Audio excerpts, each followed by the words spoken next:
तो दोस्तों आज हम बात करने वाले हैं एडल्ट में, यानी जो जवान व्यक्ति है उसमें 5 वाइटल साइन क्या है। ठीक है, तो चलिए हम देखते हैं वो 5 वाइटल साइन कौन कौन है, उसका नॉर्मल एज कितना होता है। ठीक है, तो चलिए हम देखते हैं। यहाँ देखिए normal vital sign in adult. ठीक है, यानी जो है एडल्ट में जो है यानी कि नौजवान व्यक्ति में यानी 18 वर्ष से ऊपर के व्यक्ति में जो है नॉर्मल वाइटल साइन क्या होता है। ठीक है, तो सबसे पहले कोर टेम्परेचर यानी जो है बॉडी टेम्परेचर जो है वो कितना होता है। ठीक है, तो बॉडी टेम्परेचर जो है 98 से जो है 98.6 जो है फ़ारेनहाइट जो है वो नॉर्मल होता है ये। ठीक है, और सेल्सियस में जाएंगे तो 37 जो है डिग्री जो है वो सेल्सियस जो है वो नॉर्मल होता है। ठीक है, अब हार्ट रेट, ठीक है, यानी हार्ट जो है नॉर्मल कितना बार पंप करता है। ठीक है, तो 60 से 100, ठीक है, बीट पर मिनट, यानी 1 मिनट में आपका हार्ट जो है 60 से 100 के बीच में धड़कना चाहिए। अगर उससे अप डाउन है तो यानी कि आपको जो है हार्ट में किसी प्रकार का दिक्कत है। ठीक है,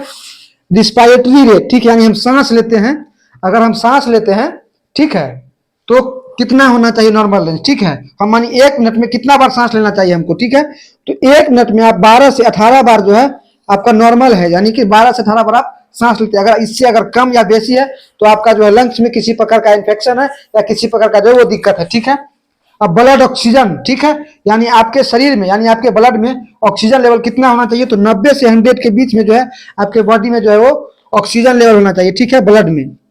ठीक है, अब ब्लड प्रेशर, ठीक है, अब ब्लड प्रेशर कितना होना चाहिए नॉर्मल ह्यूमन बॉडी यानी कि नॉर्मल एडल्ट में जो है ये देखिए ब्लड प्रेशर 20 से 80 mg पर है, यानी mm पर है, यानी कि ठीक है, तो ये नॉर्मल है, ये इतना एडल्ट में रहना चाहिए। अगर इससे कम या बेसी है तो हार्ट में भी आपका किसी प्रकार की दिक्कत है। ठीक है, तो आज की वीडियो में हमने देखा कि एडल्ट में जो है नॉर्मल वाइटल साइन कौन कौन होता है, ठीक है, और नॉर्मल रेंज क्या है। ठीक है, तो ये 5 है। ठीक है, ये मेन 5 है जो हम इस वीडियो में कवर किया। ठीक है।